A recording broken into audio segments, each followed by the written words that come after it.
अपिचेत सुदुराचारो भजते माम अनन्य भाव। भगवान कृष्ण कहते हैं दुराचारी नहीं, सुदुराचारी। सु शब्द उसमें विशेषण लगाते हैं, माने महान से महान पापी, महान से महान दुराचारी, अत्याचारी व्यक्ति भी यदि मेरे सन्मुख हो जाए, अनन्य रूप से मेरा भजन करने लगे, तो थोड़े ही दिनों में मैं उसको संतों का सिरमौर बना दूंगा, अग्रणी बना दूंगा। महाराज वाल्मीकि तो रोज मारते थे एक दो व्यक्तियों को, उनकी संपत्ति छीनकर परिवार का भरण पोषण करते थे। आप तो थोड़ा झूठ बोल के ही पैसा कमाते होगे, और वो तो हत्वा हृत्वा, छीनना और गड़बड़ करे तो मार देना। कौन? वाल्मीकि। हजारों को मारा उन्होंने जीवन, लेकिन संत के संपर्क में आ गए, देवर्षि नारद जैसे गुरु मिल गए, और पाप कैसे कटेंगे जब जिज्ञासा हुई, तो बोले राम नाम जपो तुम्हारा उद्धार हो जाए। स्वयं में थोड़ी जिज्ञासा होनी चाहिए, स्वयं में ईश्वर के प्रति बढ़ने की लालसा होनी चाहिए। बस किसी गुफा में करोड़ वर्ष से अंधकार छाया हुआ है, 1 अरब वर्षों से हिमालय की किसी गुफा में अंधकार छाया है, बात पर ध्यान दो। और आपने जलती हुई मशाल लेकर के उसमें प्रवेश किया, तो क्या अंधकार ये दावा करेगा कि मैं करोड़ वर्ष से रह रहा हूं, नहीं निकलूंगा? बोलो। वो तो प्रकाश पहुंचा और अंधकार भागा, चाहे वो करोड़ वर्ष का हो चाहे अरब वर्ष। इसी तरह आपके हृदय में जो पाप छाया हुआ है, कितना ही बड़ा पाप है, कितने जन्मों के पाप हैं, आप प्रकाश स्वरूप परमात्मा को मन में बिठा लो, उनका नाम स्मरण प्रारंभ कर दो, पाप उसी समय विदा हो जाए। एक विश्वास लेकर चलो, अरे भाई महर्षि वाल्मीकि को तो राम नाम दीक्षा दी गई, राम नाम की, केवल राम जपो, और इतनी बुद्धि उनकी कमजोर थी कि वो राम नाम भी भूल गए। बोलो। गुरु जी के जाने के बाद, देवर्षि नारद के जाने के बाद विचार करने लगे वाल्मीकि। पहले इनका नाम था रत्नाकर, डाकू थे रत्नाकर। गुरुदेव ने कौन सा मंत्र दिया था, बहुत सोचा, लेकिन वो बुद्धि में नाम नहीं आया। लोगों को मारते रहे तो वो ध्यान आ गया कि शायद मरा ये मंत्र दे गए थे, राम की जगह मरा। वो मरा, वो मारा, वो मरा याद था, बस अब नहीं भूलूंगा नाम। और बैठ गए ध्यान लगा के, और मरा मरा मरा मरा करते रहे।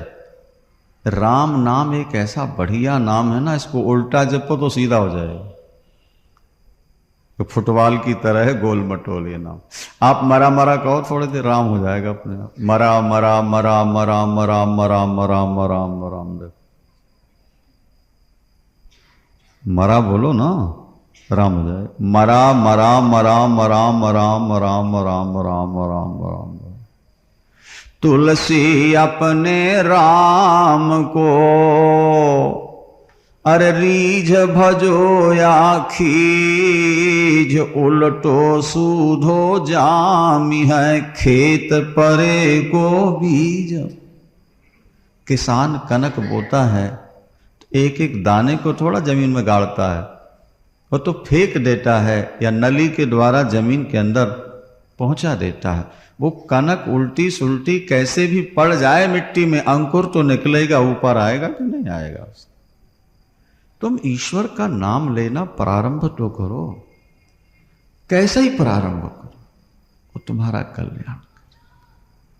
लोगों ने ठाकुर जी से पूछा कि आपने इतनी पापनी को मां की गति दे दी, तो भगवान कहते हैं मैं पाप नहीं देखता, नहीं, मेरा काम किसी के पाप देखना नहीं, जो मेरे सन्मुख आ जाए मैं उसका पाप नहीं देखता।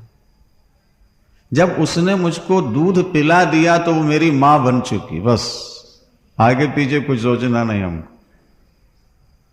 जिसका हमने दूध पी लिया वो तो मां हो गई। अब कितने पाप किए हों हम उसको मां की ही गति प्रदान करेंगे। बोलो वृंदावन। ऐसो को उदार जग माही, बिन सेवा जो द्रवय दीन पर, राम सरस को नहीं।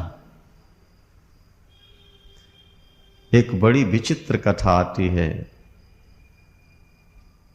एक म्लेच्छ यवन अंधा बूढ़ा लाठी ठेकता हुआ जा रहा है। सूअर ने उसको धक्का मारा,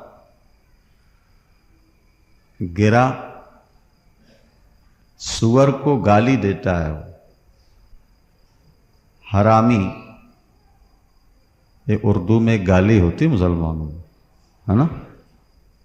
तो उसने हरामी कहा सूअर को, तो ई की मात्रा छूट गई तो हराम रह गए। नहीं, क्या रहा? हराम। तो हाथ थोड़ा सा अलग कर दो तो बाकी क्या रहा? बोलो सियावर रामचंद्र।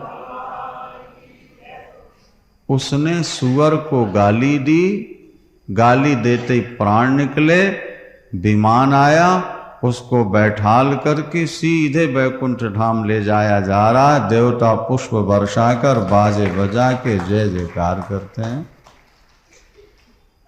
अरे भाई, इसने तो गोमांस खाया है, ये तो म्लेच्छ है, पापी है, दुष्ट है, इसको सदगति।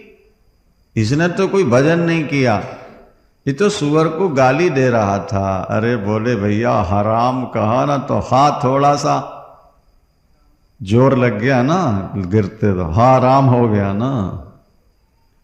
हराम जो गाली था वो हराम हो, जरा सा हा में जोर लग गया, बस राम निकल। अब प्रभु का नाम कैसे भी आपके मुख से निकलेगा।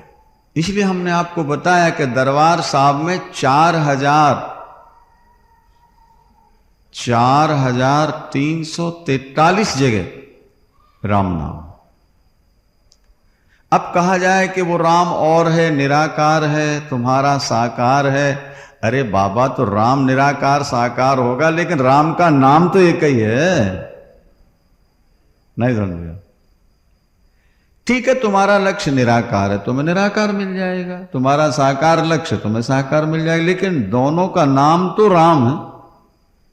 तो तुम रूप को छोड़ दो, नाम ही पकड़ लो, जो तुम्हारा लक्ष्य होगा तुम्हें प्राप्त हो जाए। क्या? नाम जपते रहो। तो जो सुअर को गाली दे रहा है, गोभक्षक म्लेच्छ, हराम गाली दी और राम निकला और सीधे बैकुंठ गया। वो नाम तुम प्यार से जपते रहोगे तो क्या तुम्हें कभी नरक मिल जाएगा? कभी नहीं मिलेगा।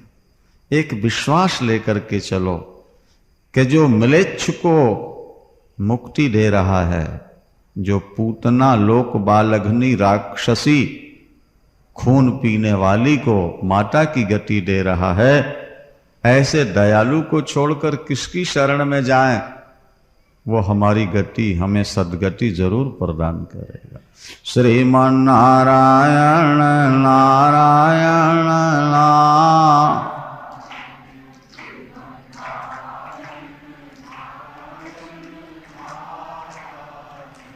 भज मन नारायण नारायण नारायण भज मन।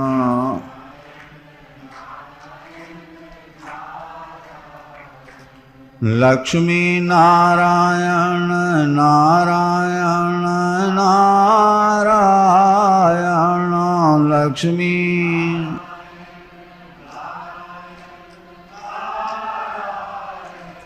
श्रीमन्नारायण नारायण नारायण श्रीमान।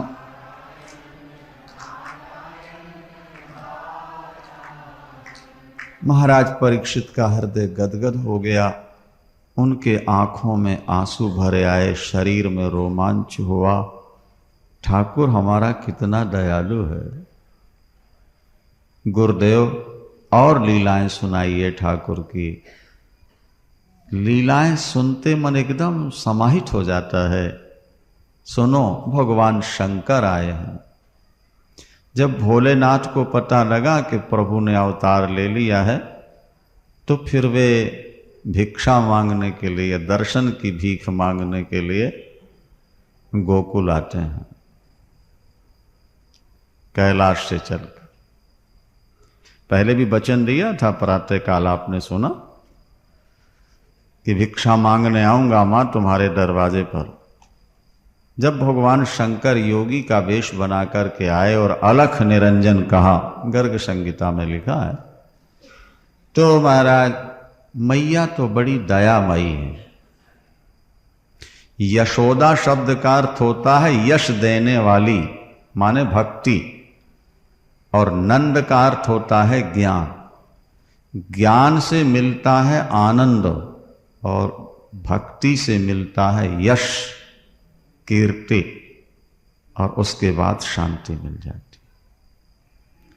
यशोदा और नंद का अर्थ है भक्ति और ज्ञान, और जहां भक्ति और ज्ञान है उन्हीं की गोद में भगवान। देवकी शब्द का अर्थ है निर्मल बुद्धि, और वसुदेव शब्द का अर्थ है निर्मल मन। देवकी माने निर्मल बुद्धि और वसुदेव माने निर्मल मन। जहां मन और बुद्धि दोनों निर्मल हो जाते हैं, वहां परमात्मा का प्रकाश हो जाता है। जहां भक्ति और ज्ञान दोनों आ जाते हैं, उनकी गोद में ठाकुर खेलने लगते हैं। जैसी प्रीति जगत से है वैसी ईश्वर से हो जाए, ये भक्ति है। और संसार को स्वप्न मानकर परमात्मा के चिंतन में डूब जाएं, उनसे अभेद संबंध स्थापित कर लें, आत्मा की निर्विकारिता को, इसकी अजरता अमरता को समझ लें, तो वो ज्ञान है। नहीं, ज्ञान और भक्ति और वैराग्य तीन चीजें बहुत कीमती हैं, यह समझ लें। भागवत में 4 बातों पर विशेष जोर दिया गया है, ध्यान से सुनिए आप। यत्र ज्ञान विराग भक्ति सहितम नैष्कर्म माविष्कृतम। कर्म करो तो निष्काम, फल की इच्छा नहीं। कर्म करना है पर फल की इच्छा नहीं रखना। एक सज्जन कहते हैं कि महाराज कर्म करेंगे तो फिर फल की इच्छा तो हो ही जाएगी। नहीं, हम कहते हैं नहीं। कई कर्म ऐसे हैं जो हम करते हैं लेकिन फल की इच्छा नहीं रहती। उदाहरण दीजिए, हमने कहा बेटी की सेवा करते हो, पैदा हुई है ना, उससे प्यार कर रहे हो, उसको पालते हो, पढ़ाते हो, पहले ही से बैंक में उसके नाम से इकट्ठा जमा करा दिया है, इसकी शादी में 2-4-5 लाख लगाना है। क्यों भाई? पढ़ाना लिखाना सेवा करना, 2-4-6 लाख रुपया ब्याह में लगा देना। और सनातन धर्म कहता है कि बेटी के घर का पानी भी नहीं पीना। ये लिखा है हमारे। एक बार बरसाने से एक व्यक्ति, जिसको हरिजन कहते हैं आज की भाषा में, जमादार, नंदगांव आया। गर्मी के दिन प्यास से उसका कंठ सूख रहा, ओंठ सूख रहे। नंदगांव का गोसाई कुएं में स्नान कर रहा है, पानी निकाल रहा। उसने देखा कि ये व्यक्ति प्यासा है। उससे कहा, भैया ये कपाल खंड उठा लो वो जो घड़े के टुकड़े पड़े हैं ये ले लो और पानी पी लो। तो वो जमादार गोसाई से कहता है, क्या आप मुझको नरक भेजोगे? अरे मेरे वृषभान महाराज की बेटी नंदगांव में ब्याही है,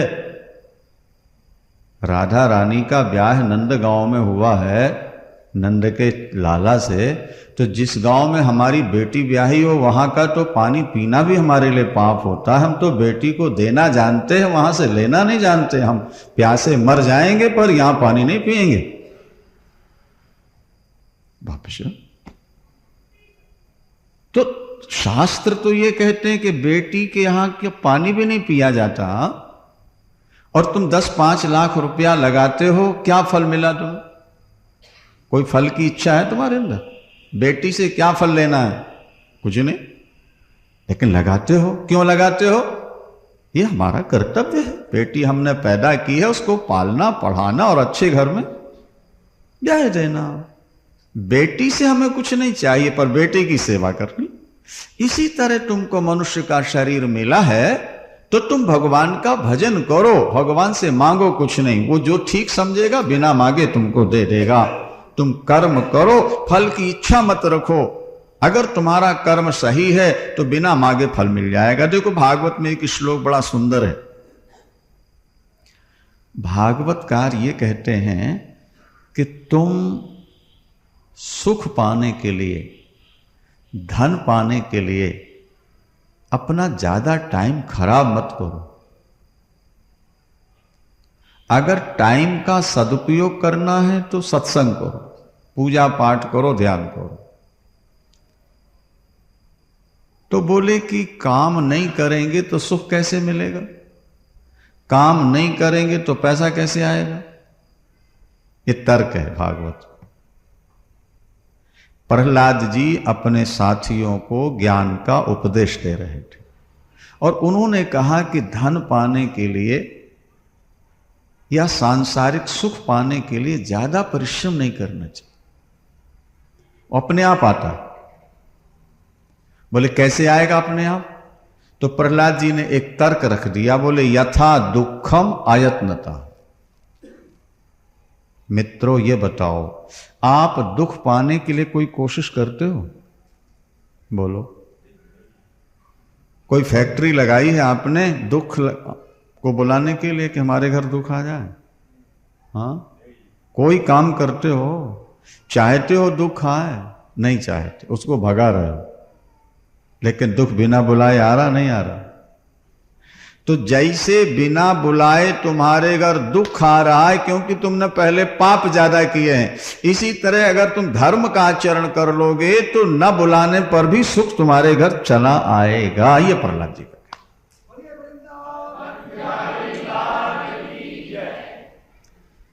देखो रात्रि में समाचार मिला, प्रातःकाल युवराज बनाए जाओगे राम। प्रातःकाल पता लगा बन जाना है राम, मुस्कुराते चल पड़े। राजसी वेश त्याग। गोस्वामी तुलसीदास जी क्या लिखते हैं, जरा बात पर ध्यान देना। गोस्वामी जी लिखते हैं कि कीर के कागर ज्योंद्र पोचीरो। अरे कीर के कागर ज्योंद्र पोचीरो, विभूषण उपम अंग बनाए। और औध तजे मगवास के रूख, जो पंथ के संग जो लोग लुगाई। संग पुनीत प्रिया सुबंधु, मानो धर्म क्रिया धरी देह सुहाई। और राजीव लोचन राम चले, तज बाप को राज बटाऊ की नाई। अपने पिता का राज, अपने अधिकार का राज्य राम ऐसे छोड़ के चल पड़े जैसे कोई व्यक्ति धर्मशाला का कमरा छोड़ के चल पड़ता है, अथवा रात्रि में किसी वृक्ष के नीचे विश्राम करके प्रातःकाल वृक्ष की छाया को छोड़ के चल पड़ता है। इसी तरह राम अयोध्या को छोड़कर चल पड़े। राम ने सब छोड़ दिया अयोध्या में, लेकिन दो को साथ लेके जा रहे हैं। सीता और बोलो लक्ष्मण। ये सिया और लक्ष्मण क्या है? तो गोस्वामी जी कहते हैं धर्म क्रिया धरि देह सुहाई। लखन है धर्म और सिया है सत्क्रिया सत्कर्म। राम दुनिया को यह बताना चाहते हैं कि यदि धर्म तुम्हारे साथ होगा, तुम्हारी क्रिया ठीक होगी, तो तुम जंगल चले जाओ, वहां भी मंगल हो जाएगा। और तुम्हारे जीवन में धर्म नहीं है, सत्क्रिया नहीं है, तो सोने की लंका में बैठे रहो तो एक दिन श्मशान बन जाएगी। और राम जब जंगल पहुंचे तो गोस्वामी जी एक बड़ी सुंदर चौपाई लिखते हैं। जिस जंगल में कभी घास पैदा नहीं होती थी, दंडकारण्य में जल चुका था भृगु के श्राप से, राम ने जब डेरा डाला तो घास की बात तो छोड़ो, सुंदर सुंदर वृक्ष निकल आए, फल लटक गए, फूल आ गए, और महाराज हर प्रकार के खाने पीने की सामग्री, ऐसा सुंदर सुहावना। जैसे आप कुल्लू मनाली घूमते हो और जाते हो देखने के लिए ऊपर मंसूरी वगैरह, वो दंडकारण्य जो मुनि के श्राप से जल चुका था, घास भी नहीं थी, पत्थरे पत्थर थे, वो वन मंगल हो गया। गोस्वामी जी चौपाई लिखते हैं कि मंगल रूप भयउ बन तब ते, अरे मंगल रूप भयो बन तब ते, के कीन निवास रमापति जबते। जब से प्रभु राम दंडकारण्य पहुंचे वो जंगल मंगल हो गए। हमारे यहाँ एक श्लोक मिलता है, जो न्याय के पथ से चलेगा, धर्म के पथ से चलेगा, बानर भालू भी उसका साथ देंगे, और जो अन्याय का रास्ता ग्रहण करेगा उसका सगा भाई भी उसका साथ छोड़ देगा। क्या?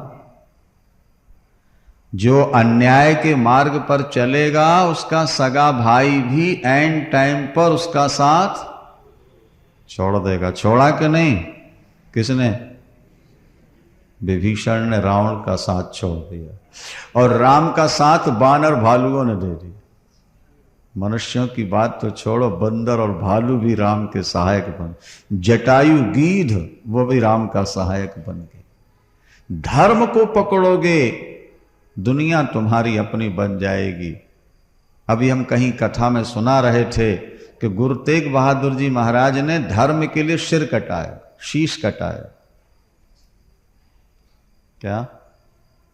तो आज वो शीशगंज गुरुद्वारा में करोड़ों सिर उनके चरणों में झुक रहे हैं।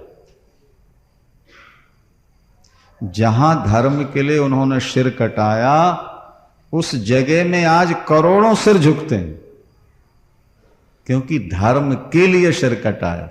वैसे तो शरीर छूट नहीं था, जो जन्म लेता उसका शरीर तो छूटेगा, लेकिन जो धर्म के लिए छोड़ता है उसके चरणों में कितने सिर झुक रहे हैं। इसलिए धर्म को पकड़ो, कर्म करो निष्काम, फल की इच्छा नहीं। देखो सुखमनी साहब में क्या लिखा है, कर्म करत होवे निह कर्म,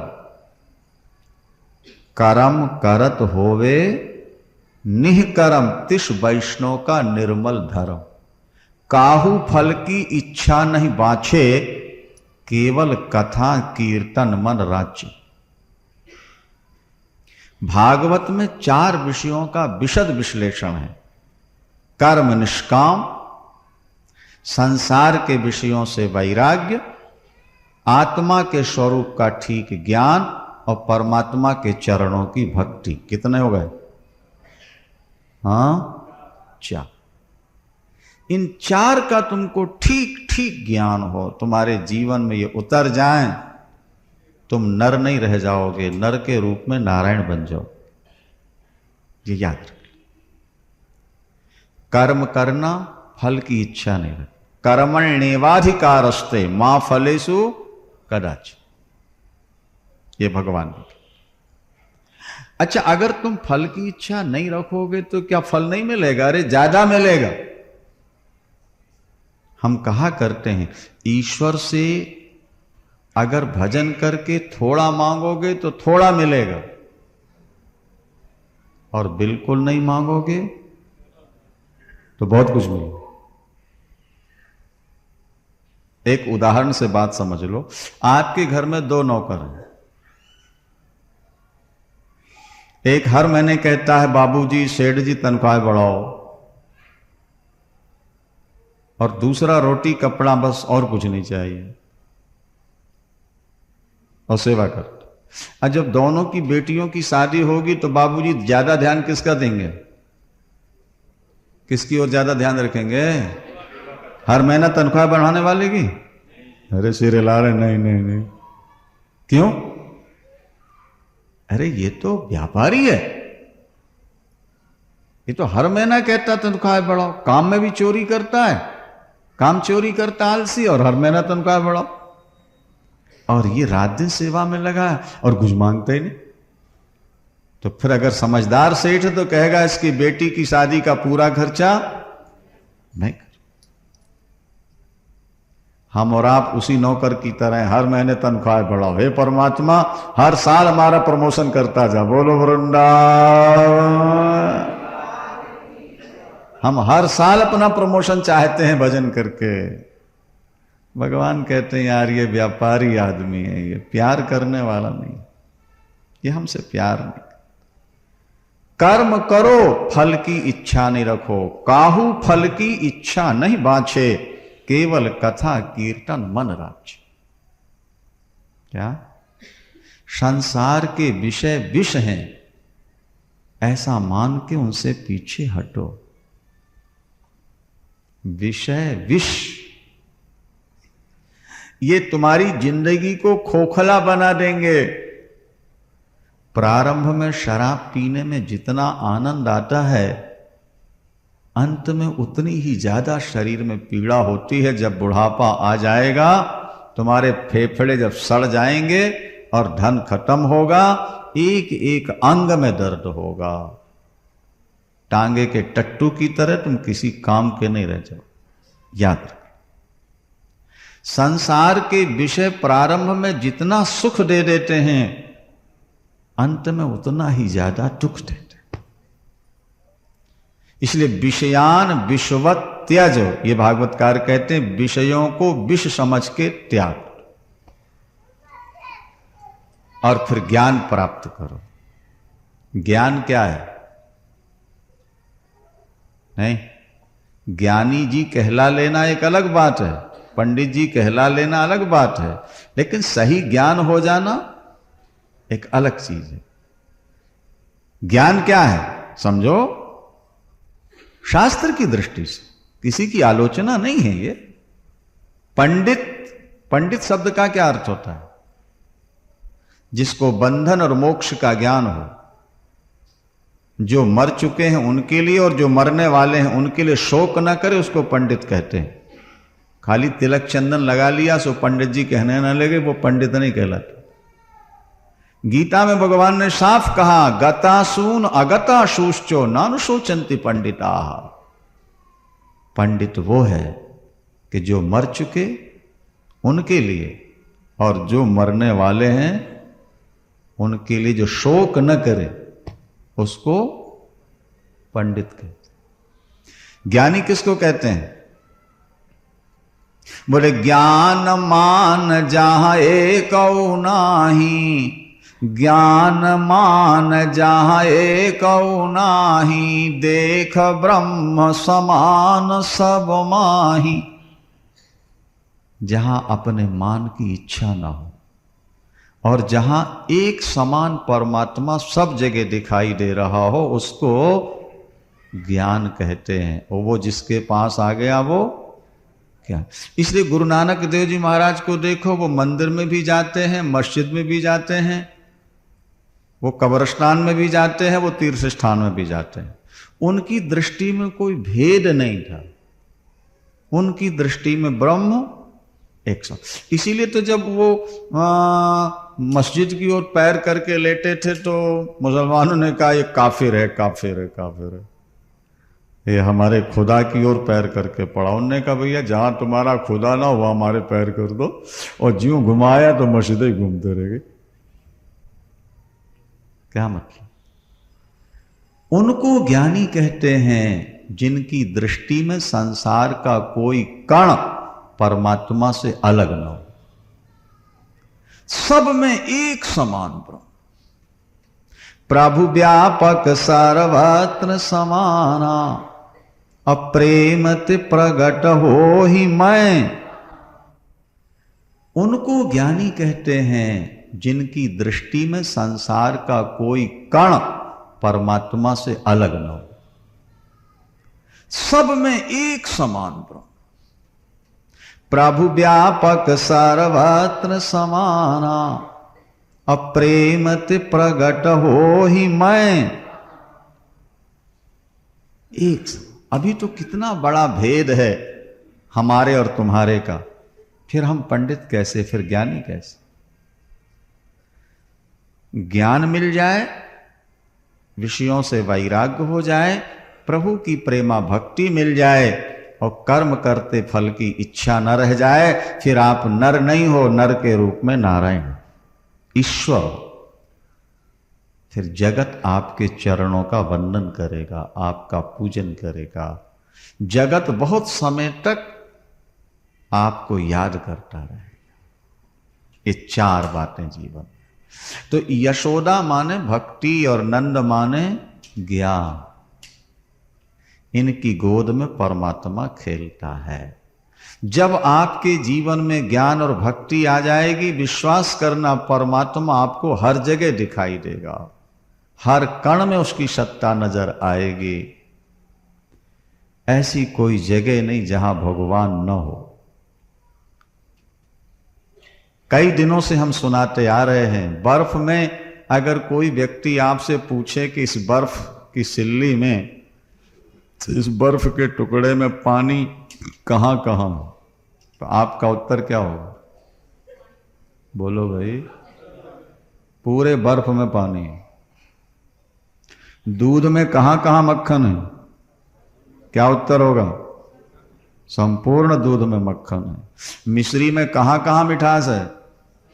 सब जगह मिठास है। इसी तरह दुनिया के हर कण में तुम्हारा भगवान छुपा हुआ है। दुनिया का कोई कण ईश्वर से खाली नहीं। इसलिए रे मन भला न कर सके, बुरे पंथ मत जा। अमृत फल चाख्यो नहीं तो विषफल काहे खा। अगर तू किसी का भला नहीं कर सकता, किसी का बुरा मत सोचना, किसी का बुरा मत करना, क्योंकि सब में तेरा परमात्मा बैठा हुआ है। सब में तेरा ईश्वर। एक सेठ जी को रात में ठाकुर जी ने सपना दिया, कल मैं तुम्हारे घर आने वाला हूं। सुबह उठते ही महाराज पूरी कोठी की साफ सफाई, फूल माला, आसन नहीं, और सारी कोठी को ऐसा सजा दिया दुल्हन की तरह, और दिव्य दिव्य मालाएं लेकर, चंदन फूल लेके दरवाजे पर खड़े हो गए। कौन? बोलो भाई। सेठ जी। किस लिए खड़े हैं? आज भगवान आ रहे। एक औरत आई, उसकी गोद में बच्चा है और वो बीमार है, उसके आंसू गिर रहे हैं। सेठ जी, इसका इलाज कराना है, पैसे नहीं है। डॉक्टर ने ये दवाइयां ली। सेठ ने मुनीम से कहा, इस नालायक को हटाओ यहां से, जल्दी करो, मेरे घर भगवान आने वाला, और ये बीच में आकर खड़ी हो। इसको धक्के मार के मारा। कुछ समय के बाद एक भूखा आ गया। 2 दिन से रोटी नहीं मिली बाबूजी। भगवान आपका भला करे। रोटी, पैसे नहीं, रोटी। सेठ फिर बिगड़ा मुनीम पर, हमने तुमको 1000 बार कह दिया, हमारे सामने कोई आना नहीं चाहिए, आज भगवान आने वाले हैं, इसको जल्दी अलग करो यहां से। एक और कोई तीसरा व्यक्ति पहुंचा। सेठ जी, मेरी बेटी का विवाह है, ये निमंत्रण पत्र है, पता करा लीजिए मेरे घर। उसको भी डांट डपट के भगा दी। सारा दिन माला लिए खड़े रहे भगवान, तो आए नहीं भैया। रात में सेठ जी बेचारे बड़े दुखी होकर सो गए। ठाकुर भी झूठ बोलता है। ठाकुर ने कहा था मैं आऊंगा, रात्रि में फिर स्वप्न आया, ठाकुर दिखे। ठाकुर जी आप भी झूठ बोलते हैं, आपने कहा था मैं प्रतीक्षा करता रहा। ठाकुर जी ने कहा भैया मैं 3 बार तेरे घर आया, तूने मेरा सम्मान नहीं किया तो मैं वापस लौट।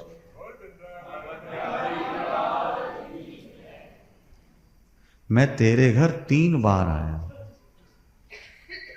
तुलसी या संसार में सबसो मिलियो धाय, ना जाने किस रूप में नारायण।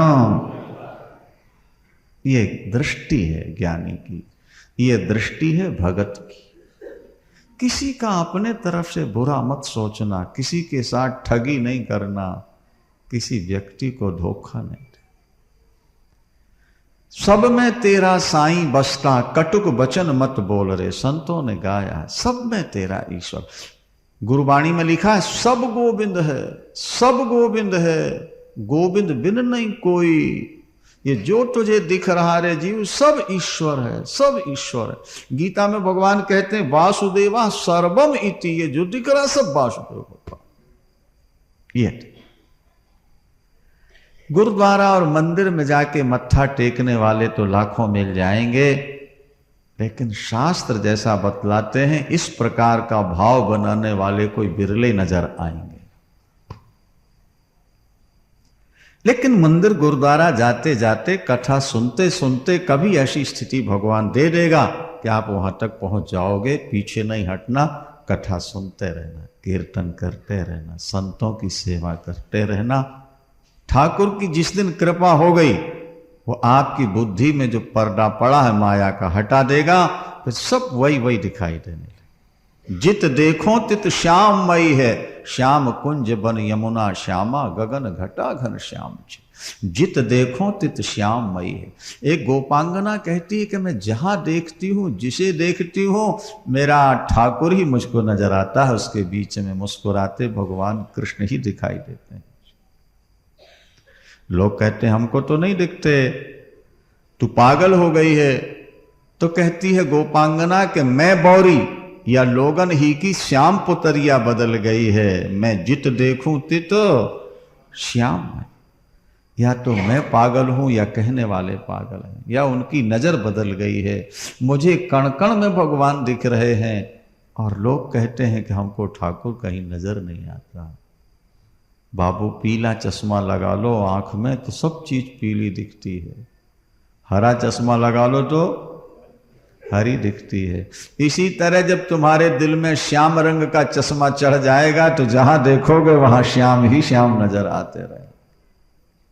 भजन करते करते यशोदा मैया के सामने भगवान शंकर आ गए। बोलो शंकर भगवान की। भिक्षा लेने आए, योगी बनकर आए और नाचने लगे, मैया भिक्षा देते। मैया ने मोतियों की थाल भरी, नहीं जैसे किसान अनाज की थाल भर के किसी को दान दे, मैया का मोती हीरों के ढेर लगे, थाल में यूं भरा, ले बाबा भिक्षा ले। यशोदा जी देने में बहुत आगे थी। एक बात बताएं आपको, अगर आप ध्यान से सुनो तो सबके साथ दा जुड़ा हुआ है। वसुदेव दा है इसमें नहीं, बोलो देव माने देव। अरे जो बन सके वो वसुदेव। और वसु नाम अर्थ होता है धन का। संस्कृत में वसु माने धन और देव आगे है वसु धन देव। और पत्नी का नाम क्या है? वसुदेव जी की, देव की। वहां भी देव शब्द है कि नहीं? वसुदेव और नंद, यहां भी दा है दो। और यशो दा, यहां भी दा। चारों नामों के साथ दा जुड़ा हुआ है। देते रहोगे तो पाते रहोगे, देना बंद कर दोगे मिलना बंद हो जाए। श्वास आपको मिलती है, उसको निकालते रहो, देते रहो, फिर मिलती रहेगी। और श्वास मिले और कंजूसी करके अंदर ही बंद रख लो तो फिर क्या होगा रे भैया? गोविंदा है नमो नमो। इसलिए श्वास मिलती है, उसको देते रहो, देते रहोगे तो मिलते रहे। देते। यशोदा मैया हीरा मोतियों की थाल भर के लाई, बाबा ले, भगवान शंकर के आंसू आ गए। योगी के वेश में थे वो। उन्होंने कहा मैया मैं मोतियों की भिक्षा लेने नहीं आया, मुझे कंकड़ पत्थर नहीं चाहिए मैया, मैं तो दर्शन की भिक्षा लेने आया हूं। अपने लाला का एक बार दर्शन तो कराए दे, मैं बहुत दूर से चल के आया। मैया ने कहा बाबा तेरा वेश देख के मेरा लाला डर जाएगा। और पूतना आई थी ना, वो ले गई उठा के, तब से मैया डरने लगी थी कहीं ये कोई राक्षस ना हो इस वेश में उठा। बाबा तू जो मांग दे दूंगी। लाला को तेरा सामने। शंकर जी रोने लगे। उन्होंने कहा मां और कुछ ना दे, बस एक झलक दिखा दे बहुत दूर से चल के। नहीं होगा बाबा। बहुत बढ़िया नृत्य किया। तांडव नृत्य भगवान शंकर का बड़ा प्रसिद्ध है। जब भगवान शंकर ने तांडव नृत्य किया तो देवता पुष्प वर्षा के बाजे बजा के जय जयकार करते। लेकिन मैया डरी हुई थी, पसीजी नहीं, उसने अंदर से दरवाजा। भगवान शंकर बड़े हताश हो गए, मायूस हो गए। इतनी दूर से चलकर आया हूं। शास्त्र कहते हैं कृष्णावतार तो प्रेम का प्याऊ है, दया का प्याऊ है, करुणा का।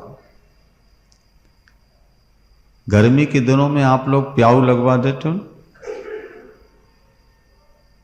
तो क्या ऐसा बोल देते हो कि रिश्तेदार आए तो पिलाना, दूसरों को लौटा देना, पुण्यात्माओं को पिलाना और पापियों को लौटा देना, ऐसा कहते हो? नहीं। क्या कहते हो? जो आए हाथ पसारे। तो कृष्णावतार तो ये प्रेम का और दया का प्याऊ है। जो इनकी शरण में आ गया उसकी झोली खाली नहीं रहेगी, कुछ ना कुछ लेके ही जाए।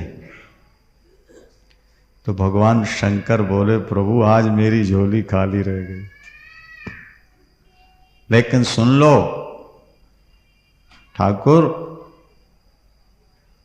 जब तक दर्शन नहीं दोगे अन्न जल ग्रहण नहीं करूंगा।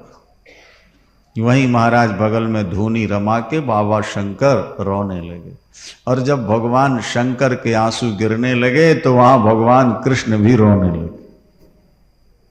अब यहां भगवान शंकर रो रहे हैं और वहां भगवान कृष्ण रो रहे हैं। बड़ी कोशिश की यशोदा मैया ने कि किसी तरह मुंह बंद कर ले, लेकिन मुंह खोला खोला बंद ही नहीं। अब सब घबरा गए। हजारों दास दासी नौकर चाकर गोपी ग्वाल और नंद बाबा भी आ गए। देखते हैं बस मुंह खुला ही है, एकदम रो। क्या हुआ? किसी की नजर तो नहीं लग गई, डीठ तो नहीं लग गई? यशोदा जी रोती रोती कहती है कि जोगी आया था, दर्शन की भीख मांग रहा था, मैंने दर्शन नहीं करने दिया, डर गई। बस उसका जाना और उसका रोना। तब तक सांडिल्य ऋषि आ गए। उन्होंने समझ लिया रहस्य क्या है। जाओ योगी बाहर बैठा है, बुला के लाओ जल्दी। पालकी भेजी गई, देखा भगवान शंकर के आंसू गिर रहे, धूनी रमी है। चलो बाबा, मैया ने बुलाया, पालकी भेजी, भगवान शंकर ने आंसू पहुंचे। वारे ठाकुर, कभी दरवाजे से ठोकर लगा के लौटा देता है और कभी पालकी भेज देता है, तू बड़ा नटखट है। बोलो वहां के पैदल जाएंगे नहीं, पालकी में नहीं, पैदल गए भगवान शंकर। जाकर बैठे। यशोदा मैया कन्हैया को उठा के लाई और जैसे बाबा के चरणों में प्रणाम कराया और जहां 2 से 4 आंखें हुई, भगवान कृष्ण मुस्कुराने लगे, देवता पुष्प वर्षा के बाजे बजाए और जय जयकार करने लगे। ये तो कोई चमत्कारी बाबा है। बाबा हाथ देखना जानते हो? ये देवियां जरा हाथ वाथ दिखा करके बहुत खुश होती हैं ना, इनको हाथ वाथ दिखाने में ज्यादा विश्वास होता। बाबा हाथ देखना चाहते हो? भगवान शंकर ने करी मैया 100 जन्म का हाथ बता सकता हूं। बोलो शंकर भगवान की 100 जन्म। तो बाबा हाथ, शंकर बाबा ने कहा यूं नहीं देखूंगा, पहले गोद में लाऊंगा। दर्शन से आंखें तो तृप्त हो गई, पर स्पर्श भी तो मिलना चाहिए ना। तो मैया कहती नहीं, गोद में नहीं। वो डरती ना पूतना, जैसे गोद में लेंगे उड़ना गई। तो भगवान शंकर ने कहा मैया मैं पूतना नहीं हूं ना, तो डर मत हो। मैं परमात्मा की सौगंध खाऊं, मैं तो केवल दर्शन करने। सब चारों तरफ घेर के ऐसे ही हाथ बढ़ाया। भगवान के हाथ उलट पलट के शरीर का स्पर्श हुआ और सारी कहानी सुना दी भगवान शंकर ने। पुरानी कितने वर्षों बाद हुए, कैसे हुए, क्या क्या आपने अनुष्ठान कराए, इसके पहले पूतना कैसे आई, सब सब सब। अच्छा ये बता बाबा, इसकी शादी वादी होगी कि नहीं होगी? देवियां 2 ही बातें पूछती, आयु नहीं, पढ़ाई लिखाई और शादी। ये 2 ही 3 बातें होती इनकी पूछने की बच्चे। इसकी आयु कितनी? अरे बोले मैया ये तो कई युग जीने वाला है, करोड़ों युग जीता रहे, तो मृत्यु होगी नहीं। बोलो बांके। अच्छा बाबा ये कुछ पढ़े लिखेगा? अरे मैया इसके पास तो बिना पढ़े विद्या आ जाएगी। अच्छा शादी वादी होगी कि नहीं? ये तो काला है ना कृष्ण। बोले आगे पीछे घूमती रहेंगी। बोलो वृंदावन। क्या भैया चिंता मत। 16,108। बोले बाबा तू झूठ बोलता है, इतनी शादियां तो किसी की होती हैं, आती नहीं। मैया मैं जीता रहा, फिर मिलूंगा, बात करूंगा। श्रीमन नारायण नारायण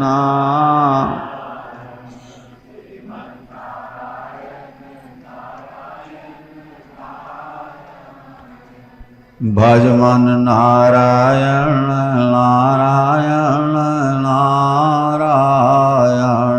भजमन।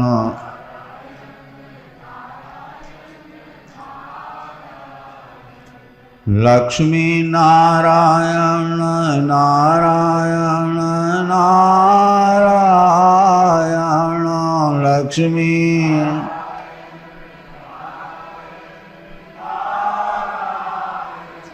श्रीमन नारायण नारायण नारायण श्रीमन।